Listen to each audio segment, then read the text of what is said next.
আউযু বিল্লাহি মিনাশ শাইতানির রাজিম। বিসমিল্লাহির রহমানির রহিম। আসসালামু আলাইকুম। বাবা বলেন আগামীকালকে খাদ্যের মধ্যে বিষ মিশ্রিত করবে, বিষ মিশানো খানা ডেক্সির মুখ বন্ধ করে রেখে দিবে। ছেলে যখন খেতে আসে তখন তাকে বলবে হাতে নিয়ে খাও।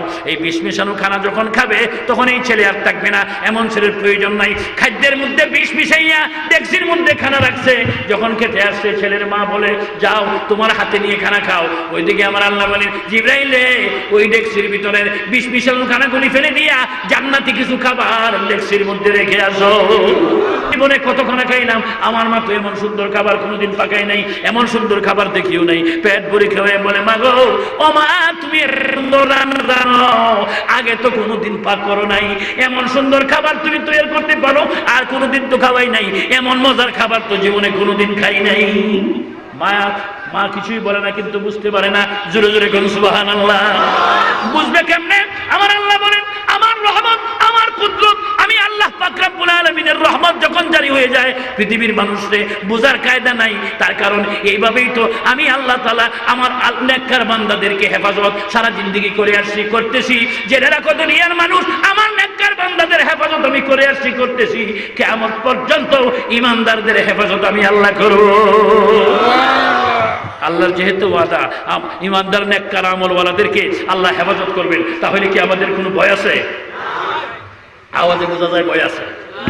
ভয় আছে? যদি ভয় না থাকে ঈমানের মধ্যে ধার দেন। ঈমানের মধ্যে ধার দিলে আমাদের অস্ত্রের প্রয়োজন হবে না। সারা দুনিয়ার বাতিল পন্থীদের শক্তি একসাথে ওরা শক্তি প্রয়োগ করবে, গোলা বারুদ দিয়ে আগাবে। আর মুসলমানের যদি ঈমানদারের গোলা বারুদ না থাকে, ওরা গোলা বারুদের সামনে মুসলমান একবার বলবে নারায়ে তাকবীর আর আল্লাহু আকবারের আওয়াজ তুলবে, লক্ষ লক্ষ বিধর্মীদের অন্তরের মধ্যে আল্লাহ তাআলা কাঁপুনি সৃষ্টি করে দিবে। মুসলমান তো এমন জাতি, এর মুখের মধ্যে যখন হযরতে খালিদ বিন ওয়ালিদ ৬০ জন মুসলমানকে নিয়ে যখন গেলেন, কয়জন? কয়জন? জোরে কইনা যে দেখুন যে খিদা লাগবে বসে, কয়জন? জোরে কোন কয়জন? ৬০ জন মুসলমান, ৬০,০০০ কাফের। রোমান সৈন্য ৬০,০০০, ৬০ জন মুসলমান যখন এর মুখের মাঝে গিয়ে বললেন, খালিদ বিন ওয়ালিদ বলেন ও মুসলমানেরা প্রত্যেকের ঘোড়ার পিছনে একদিকে রাখো, আমি যে দিক দিয়ে দাঁড়াবো এর সামনে পারবা না, তোমরা আমার পিছনে থাকবা। কারো ঘোড়ার মুখ এদিকে, কারো ওদিকে, কারো ওদিকে, কারো ওদিকে, আমার দুইটা হাত বাড়াবো, এর সামনে আসতে পারবে না। যখন কাফেরেরা দেখতেছি চতুর্দিকে ঘেরাও করে ওরা চেপে চেপে আসতেছে, ওদের গায়ে লাগতেছে না, মনে করছেন আমরা ছোট ক্ষুদ্র দল, আমাদেরকে হত্যা করে মদিনার দিকে তারা যাত্রা করবে, আমরা পারি আর না পারি ওইদিকে কোনো নাই। মুসলমান তো এমন জাতি, ওরা মৃত্যুকে ভয় করে না, ওরা চেপে চেপে যখন কাছে আসবে, ওরা আমাদের উপর যখন আক্রমণ চালাবে, আমি একবার নারায়ে তাকবীর বলবো, তোমরা ৫৯ জন মুসলমান আল্লাহু আকবারের আওয়াজ করবে, যেন ইয়ার মুখের জমিন আল্লাহু আকবারের আওয়াজে থর থর করে কাঁপতে থাকে। খালিদ বিন ওয়ালিদ এই চুক্তি করলেন। রোমান সৈন্যগণ যখন আসতেছে, চেপে চেপে আসতেছে, নিকটে আসছে, হযরত আবু বকর রাদিয়াল্লাহু আনহুর নির্দেশ মোতাবেক খালিদ বিন ওয়ালিদ বলেন, ও রোমান সৈন্যগণ, তোমাদের সাথে আমাদের কোনো দুশমনী নাই, একমাত্র দুনিয়ার কোনো চিজ আসবাব নিয়ে, দুনিয়ার কোনো সহায় সম্পদ নিয়ে, দেশের সীমানা নিয়ে এবং অর্থ সম্পদ নিয়ে তোমাদের সাথে আমাদের কোনো মতবিরোধ নাই, কোনো যুদ্ধ বিগ্রহ নাই। এক যুদ্ধ বিগ্রহ মতবিরোধ একমাত্র তাওহীদ, আল্লাহর একত্ববাদ দিয়ে, কোরআন দিয়ে, রিসালাত দিয়ে যদি তোমরা কালমা পড়ো, ঈমান আনো, তোমাদের সঙ্গে আমাদের কোনো মতবিরোধ নাই। কাঁধে কাঁধ মিলাবো, হাতে হাত মিলাবো, এক প্লেটে বসে খানা খাবো। আর যদি কলমা গ্রহণ না করো, সাবাদাত আল্লাহ তাআলা তলোয়ারের মাধ্যমে দিবে।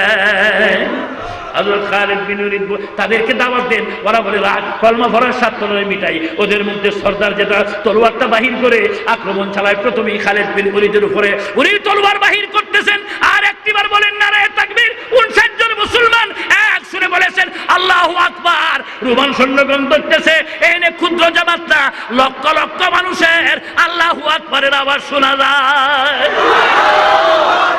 আল্লামা ইবনে খালদুন উনার কিতাবের মধ্যে লেখেন ওয়াহুম সিত্তুনা আলফান ওয়াহুম সিত্তুনা আলফান মা হাযা তাওয়াল্লাউ মুদবিরিনা। হায় হায়, ৬০ জন মুসলমানের আক্রমণে ৬০,০০০ ধ্বংসের পথে মাত্র কয়েকটা বেঁচে আছে।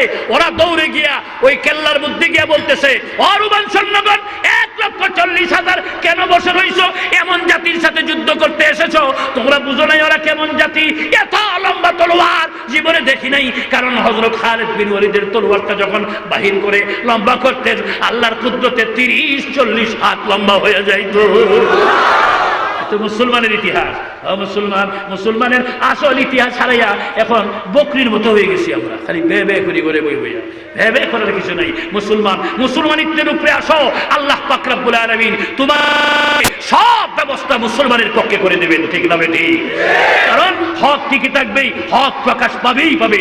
মৃত্যু হয়ে গেলেও আল্লাহ হক প্রকাশ করেন। যেমন বিরাট এক ওয়াকের মাধ্যমে আমি আপনাদের সামনে বসে তেলাওয়াত করেছিলাম, হঠাৎ জবানে আসলো সূরা বাকারার প্রথম কিছু তেলাওয়াত করেছিলাম। এই বাকারাতুন মানে গাই, এই ওই সূরা বাকারার মধ্যে গাভীর একটা ওয়াকিয়া আছে, বড় চমৎকার, বড় সুন্দর। আল্লাহ তাআলা বলছেন, ওইটার দিকে খেয়াল করে এই পুরাটা সূরার নাম হয়ে গেছে সূরাতুল বাকারা। আর কোরআন শরীফের মধ্যে 114টা সূরার মধ্যে সবচেয়ে বড় সূরা সূরা বাকারা। মুফাসসিরিনে কেরাম বলেন, এই সূরা বাকারাতেই শুধু আল্লাহ তাআলার 1000 আমর আছে, মানে 1000 আদেশ, 1000 নিষেধ, শুধু সূরা বাকারার মধ্যেই আল্লাহ পাক রব্বুল আলামিন রাখছেন। জোরে জোরে বলুন সুবহানাল্লাহ। সূরা বাকারা, আল্লাহ আল্লাহ, আড়াই পারা কোরআন শরীফ, আড়াই পারা সূরা বাকারা।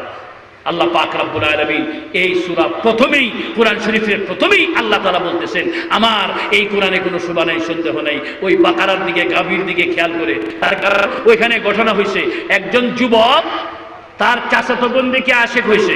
চাচাতো বোন খুব সুন্দরী, আসলে চাচাতো বোনের আশেক না, কিতাবে পাওয়া যায়। তার চাচা খুব ধনী ছিল, সহায় সম্পদ অনেক বেশি ছিল। ওই যুবক ছিল গরিব, তার চাচা ছিল ধনী। এই যুবকের বাবা মারা গেছে, তার চাচাতো বোন আছে যেহেতু একটা, যুবক বলে আমি যদি চাচাতো বোন বিয়ে করতে পারি সম্পদটা তো আমি পাবো। লোভ কিন্তু তাহলে বোঝা গেল সম্পদের লোভই শুধু আমাদের এই দেশের মধ্যে বর্তমান সময়ই না, আগের যুগেও ছিল। কথা ঠিক না বেঠি? বিয়ার প্রস্তাব দিছে, চাচা বলে তুই তো আমার এমনিই বাতিজা, আবার নতুন আর কি মানে না। বারবার প্রস্তাব দেয়। দেশের এলাকার জ্ঞানী গুণী যারা আছে, নম্বাগ্র সর্দার যারা আছে, তাদেরকে যখন প্রস্তাব দিছে, চাচা প্রত্যাখ্যান করছে। শেষ পর্যন্ত রাগে গুসায় একদিন রাত্রে ঘুমের মধ্যে গিয়া তার চাচাকে ঘুমের মধ্যে হত্যা করে ফেলছে। ওই যুবক ঘুমের মধ্যে হত্যা করে লাশটা ঘর থেকে বাহির করে নিয়ে পাশের গ্রামের এই জারে জঙ্গলে এক জায়গায় সে রেখে আসছে। পরদিন সকালে এই যুবক নিজেই গিয়ে লাশ বাহির করছে, বাহির করে বলে, দেখো তোমাদের এলাকার লোকজন আমার চাচাকে রাত্রে অপহরণ করে এনে হত্যা করে এই যে লাশ গুম করে রাখছিল আমি বাহির করছি, আবার তোমরা বলো তোমাদের গ্রামের কে আমার চাচাকে হত্যা করছে। যদি তাড়াতাড়ি বাহির না করো তাহলে ডাইরেক্ট অ্যাকশন নিব। যেমন দেখেন না এখন অ্যাকশন হোক আর না হোক, খালি সব ডাইরেক্ট অ্যাকশন বর্তমান জমানায়। আল্লাহ অ্যাকশন, খালি ডাইরেক্ট অ্যাকশন, পরে আর কিছুই নেই। আল্লাহ ডাইরেক্ট অ্যাকশন নিব। এই এলাকার লোকগুলো একটু দুর্বল, অর্থনৈতিক দিক দিয়েও দুর্বল, অস্ত্রের দিক দিয়েও দুর্বল। ওরা তো ভয় পেয়ে গেছে, সর্বনাশ কি করা যায়। ওরা পয়গম্বর মুসা আলাইহিস সালামের কাছে গিয়া বলে যে ঘটনা তো এই, এখন এটা একটা ফায়সালা, আপনি তো আল্লাহর সাথে কথা বলেন, একটু জিজ্ঞাসা করেন ওইটার ফায়সালা কি। হযরত মুসা আলাইহিস সালাম জিজ্ঞাসা করছেন আল্লাহর কাছে। আল্লাহ বলেন ঠিক আছে, ওদেরকে বলো একটা গাভী জবাই করতে, জবাই করে এই গাভীর জবকৃত গোশত এই মৃত ব্যক্তির লাশটার সাথে যদি ছয়া দেয়, লাগাইয়া দেয়, সে জীবিত হয়ে বলে দিবে বেজাল নাই, কে তাকে হত্যা করছে সে নিজেই বলবে। এখন তো মরা মৃত লাশ, একটা গাভী জবাই করিয়া গাভীর গোশত তার শরীরের সাথে ছয়ে দিবে, জীবিত হয়ে বলবে আমাকে অমুকে হত্যা করছে। এটা সুন্দর হবে, কারণ বনি ইসরাইল তো খুব গাঢ় তেরা। অন্যজনও যদি বলে বিশ্বাস করবে না, খুব গাঢ় তেরা বনি ইসরাইল। এনে কথা বললে আল্লাহ ঘন্টার ঘন্টা যাবো। বনি ইসরাইল, আল্লাহ বনি ইসরাইল খুব গাঢ়তেরা, এরা এবার বিশ্বাস করবে না তুমি যদি বলো। তাহলে বলো যাকে মারছে সে নিজেই জীবিত হয়ে বলে দিবে। হযরত মুসা আলাইহিস সালামের কাছে আসছে, ফায়সালা দিবেন না আপনার, আল্লাহ ফায়সালা দিবে না? কই আল্লাহ ফায়সালা দিয়েছেন তো, যে কি তোমরা একটা গরু জবাই করো, গাভী জবাই করলে এই গাভীর গোশতটা ওই লোকের শরীরের সাথে ছয়া দিলেই সে জীবিত হয়ে বলে দিবে কে তাকে হত্যা করছে। এখন ওরা রাগ করছে, তারা বলে কালু আতাত্তাখিজুনা হুজুয়া। ওরা সবাই বলে আপনি কি ঠাট্টা করেন, মস্কারি করেন, রং তামাশা লাভ করেন, মৃত ব্যক্তির সাথে গরু জবাই করো, গাভীর গোশতের কি সম্পর্ক? এই পয়গম্বরের কথা মানে নেই। আল্লাহ তাআলা বলে দিয়েছেন তাদেরকে বলো ইন্নাল্লাহা ইয়া'মুরুকুম আন তাযবাহু বাকারা। ক্বালা আনতাজবা ক্বালা, আর ওরা বলে ক্বালু আতাত্তাখিজুনা হুজুয়া ক্বালা আউযু বিল্লাহি আন আকুনা মিনাল জাহিলিন। আল্লাহ পাক রব্বুল আলামিন বলে দিয়েছেন যে গরু জবাই করো। ওরা কয় এটা কি ঠাট্টা বিদ্রুপ করেন নাকি? হযরত মুসা আলাইহিস সালাম বলেন আমি তো পয়গাম্বর, আমি কি মূর্খ তোমাদের সাথে মিথ্যা কথা বলবো? কয় ঠিক আছে, মিথ্যা কথা যদি না বলে থাকেন তা আপনারা আল্লাহ বলছেন গরু জবাই করবে। আল্লাহরে জিজ্ঞাসা করেন গরুটা কেমন হইব, ওইটার বয়স কত, এটা কেমন হইব?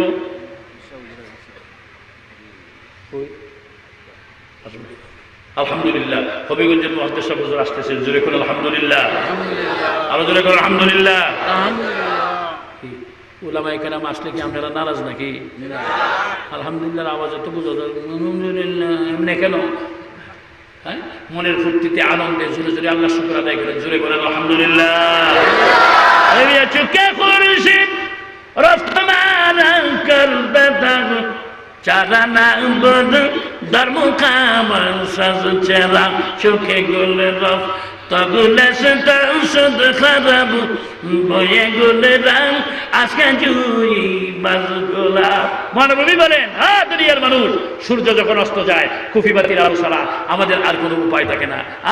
যখন গোলাপ ফুল পাওয়া না যায়, গোলাপ জল ছাড়া কোনো উপায় নাই। নবী আমাদের সামনে নাই, অস্ত গেছের সূর্য। লানা শামসুন ওয়ালিল আফাকি শামসুন ওয়া শামসি আফজালু শামসিস সামাই ফা ইন্না শামসা তাতলাউ বা'দাল ফাজরি ওয়া শামসি তাতলাউ বা'দাল ইশাই ওয়া শামসি তাতলাউ বা'দাল ইশাই।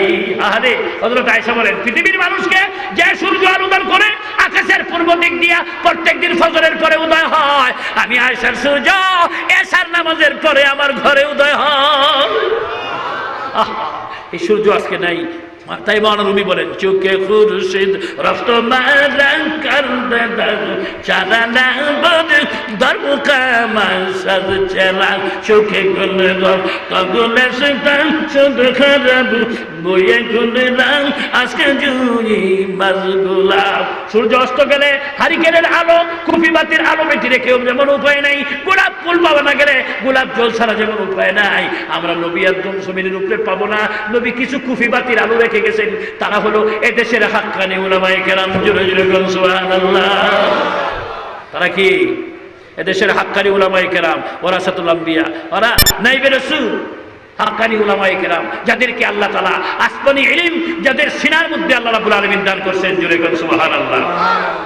আল্লাহ রসুল বলেন আলেম উলামাদেরকে ভক্তি করো, মোহাব্বত রাখো, আলেম উলামাদেরকে শ্রদ্ধা করো, আলেম উলামাদের কাছে বসো। আগার খাহি হামিশিনি বা খুদা গনশিনাদ দর হুজুরে আউলিয়া সাহাবাতে সালাতুরা সালাকুনাদ সাহাবাতে সালাতুরা সালাকুনাদ জামানা সাহাবাতে আউলিয়া বেতরাজ সদ সালাতে বেলিয়া আগার খাই হানিশিনি বা খুদা গনশিনাদ দর হুজুরে আউলিয়া বিনি আন্দার খুদুলুমে আম্বিয়া বিনি আন্দার খুদুলুম আম্বিয়া বেকিতাব বেমঈদ উস্তা বেকিতাব বেমঈদ উস্তা।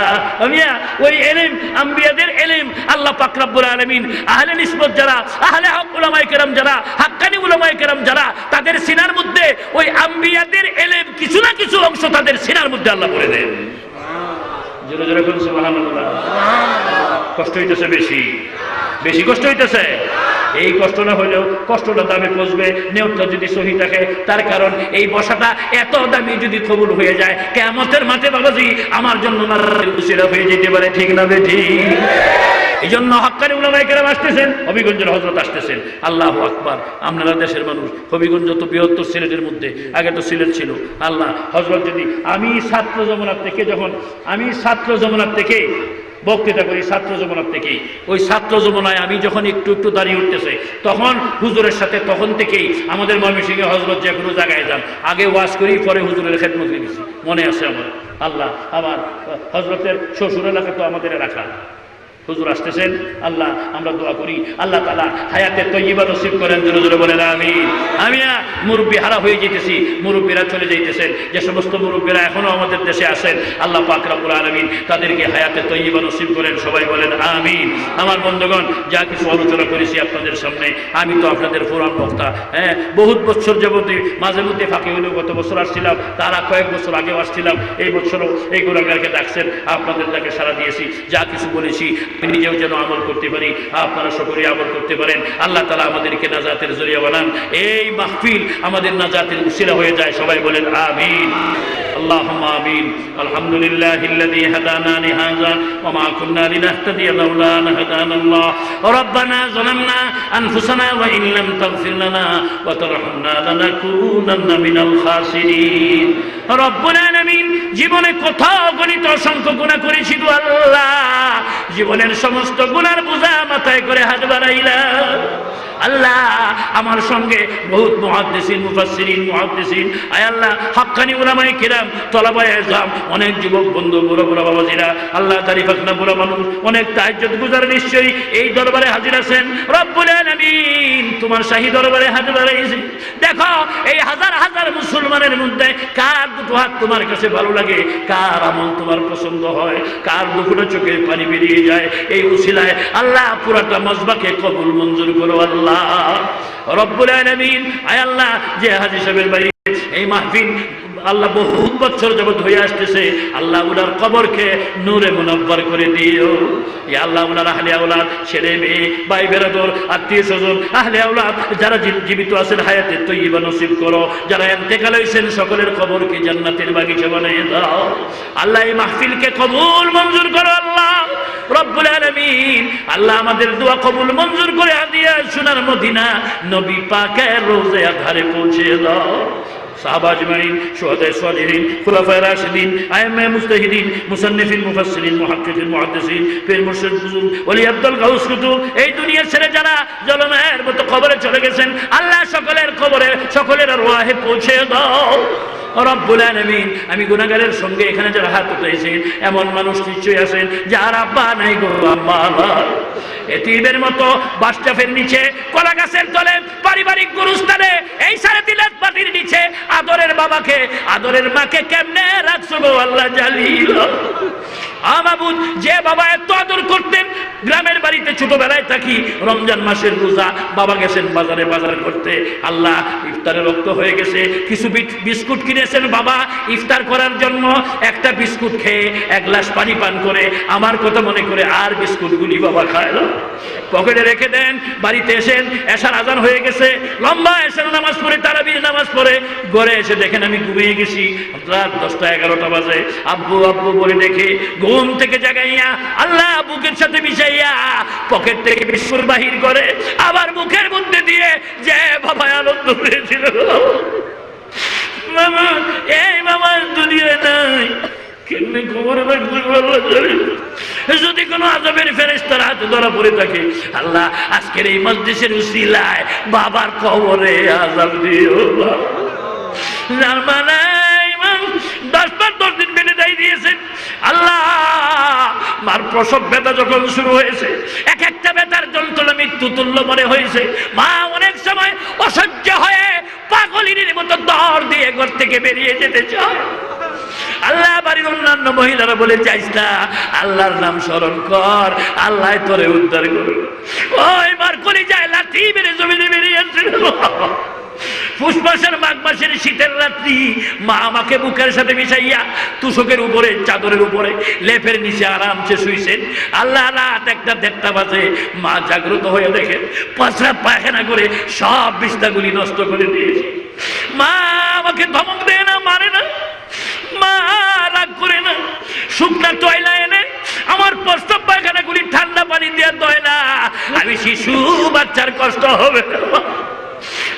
মাবুদ, মা শুকনা নেকড়া দিয়ে প্রস্রাব পায়খানাগুলি পরিষ্কার করে আল্লাহ শুকনা কাপড়ে রেখে ঠান্ডা পানি দিয়া আমার প্রস্রাব পায়খানাগুলি নিশিরাত্রে দয় বাইরে কিনা লাগে। ওই মাজার দুনিয়া নাই, এতিমের মতো কবরে কেমনে রাখছো? এই মজলিসের উসিলায় মায়ের কবরের আযাব মাফ করে দিও, মার কবরকে জান্নাতের বাগিচা বানায় দিও। ইয়া আল্লাহ, আমাদের এই দেশে যে সমস্ত হক্কানি উলামায়ে কেরাম, মুহাদ্দিসিন, মুফাসসিরিন, আল্লাহ আহলে ইসলাম বুজুর্গানে দিন যারা জীবিত আছেন, আল্লাহ সকলকে হায়াতে তয়্যিবা নসিব করো। আল্লাহ সারা দেশের সমস্ত দ্বীনি মাদারিসগুলিকে কিয়ামত পর্যন্ত জারি রাখো আল্লাহ রাব্বুল আলামিন। এই সমস্ত তাফসীরুল কুরআন মাহফিলগুলিকে কিয়ামত পর্যন্ত আবাদ রাখিও আল্লাহ রাব্বুল আলামিন। জীবনের সমস্ত গুনাহ হইতে তওবা করলাম, আল্লাহ আমাদের তওবাকে কবুল মঞ্জুর করো। জানি না গো মাবুদ কোন দিন দুনিয়া শেষ হয়ে যায়। বদর হতে যখন আবেরার বাহির করবা যায়, মালাকুল মউত এসে যখন বাহির করে যান, আল্লাহ সঙ্গে করে নিতে দিও পবিত্র ঈমান, সঙ্গে করে নিতে দিও পবিত্র ঈমান। তুমি সারা কার কাছে মাওলা করিব রুদন, তুমি বিলে কেবল মনে দিবে। ভালো থাকি মন্দ থাকি তবু তো তোমার, আল্লাহ তুমি সারা মাফ করিতে কে আছে? আমি বান্দা গুনাহগার, তোমার আছে জানা, আল্লাহ তুমি মাফ করিলে কে করিবে? আল্লাহ তুমি মাফ করিলে কে করিবে? বাবা দুশ্মনেরই তোরে যার আছে বহুদান, আমরা কেনে আশা ব্যঙ্গে হইব রে।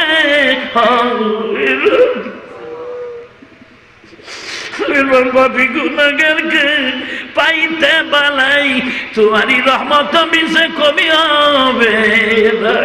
আমরা পাপী গুনাহগারকে আল্লাহ করে ফাঁক সাফ, তুমি যদি দয়া করো করে দিবে। জায়গা যদি নাহি দাও গো দরবারে তোমার, আল্লাহ জাহান্নামের আগুন আছে কবলে, জাহান্নামের আগুন আছে কপালে,